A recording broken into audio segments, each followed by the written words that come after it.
Suzana Martha Frederica van Os, yang lebih dikenal dengan nama Suzana, adalah seorang aktris Indonesia yang legendaris, terutama dikenal sebagai Ratu Film Horor Indonesia. Suzana, lahir pada tanggal 13 Oktober tahun 1942 di Bogor, Jawa Barat. Dia merupakan keturunan Belanda Jawa. Ayahnya, Gustav van Os, adalah seorang Belanda, sementara ibunya, Johanna van Os, berdarah Jawa. Suzana mulai menunjukkan bakat aktingnya sejak usia muda.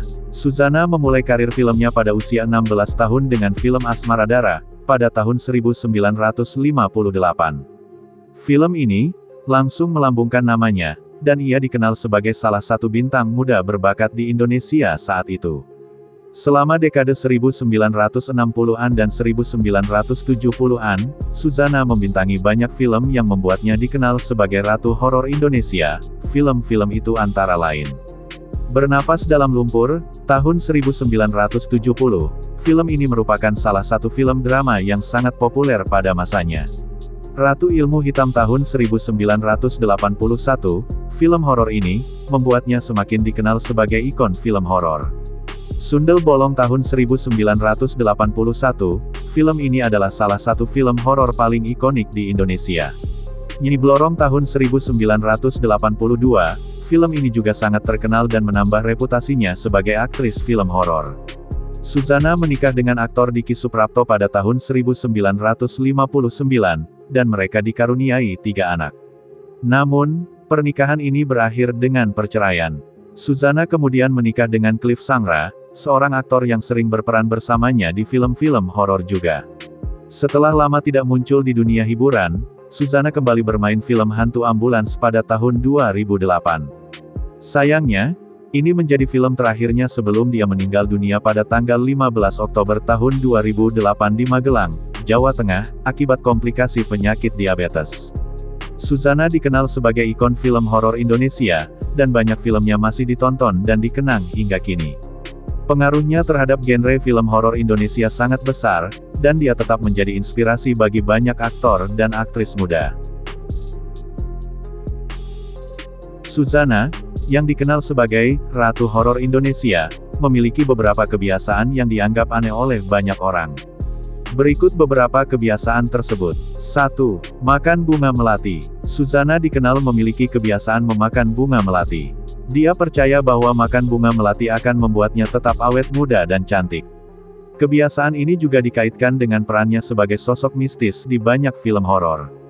2. Mandi kembang. Selain memakan bunga melati, Suzana juga sering melakukan mandi kembang, yaitu mandi dengan menggunakan air yang telah direndam dengan berbagai macam bunga.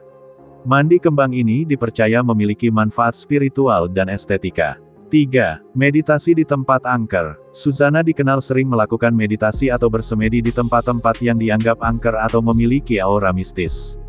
Kebiasaan ini diyakini membantunya dalam mendalami peran-peran mistis yang sering dia mainkan dalam film. 4. Mengoleksi barang mistis. Dia juga memiliki kebiasaan mengoleksi berbagai barang yang dianggap memiliki kekuatan mistis, seperti keris, batu akik, dan benda-benda lainnya yang dipercaya memiliki energi spiritual. 5. Ritual pribadi. Suzana sering melakukan berbagai ritual pribadi yang terkait dengan kepercayaan tradisional Jawa. Ritual-ritual ini seringkali melibatkan doa, sesaji, dan tindakan-tindakan khusus yang bertujuan untuk melindungi dirinya dari energi negatif. Kebiasaan-kebiasaan ini menambah aura misteri yang melingkupi Suzana, membuatnya semakin dikenal dan diingat sebagai ikon film horor Indonesia. Karir Suzana di dunia perfilman, dimulai sejak usia muda, dan berlangsung selama beberapa dekade, membuatnya menjadi salah satu ikon dalam industri film horor di Indonesia. Berikut beberapa prestasi dan kontribusi Suzana. 1. Suzana memulai debutnya di film Asmaradara pada tahun 1958 ketika ia baru berusia 16 tahun. 2. Suzana dikenal karena perannya dalam film-film horor klasik Indonesia seperti Beranak Dalam Kubur, 1971, Ratu Ilmu Hitam, 1981, dan Sundel Bolong, 1981. 3. Suzana memenangkan berbagai penghargaan sepanjang kariernya, termasuk Piala Citra untuk pemeran wanita terbaik di Festival Film Indonesia. 4. Suzana mendapatkan popularitas besar tidak hanya karena kemampuan aktingnya, tetapi juga karena citra mistis dan misterius yang ia kembangkan, yang membuatnya sangat dikenal di kalangan penonton. 5. Suzana sering berperan sebagai karakter dengan kekuatan supernatural atau yang terlibat dalam kisah mistis, yang semakin memperkuat reputasinya sebagai Ratu Horor. 6. Warisannya dalam perfilman horor Indonesia sangat kuat, dengan banyak film horor modern yang masih merujuk atau menghormati karyanya. Suzana meninggal pada tahun 2008, tetapi film-filmnya terus menjadi bagian penting dari sejarah sinema Indonesia dan masih ditonton hingga kini.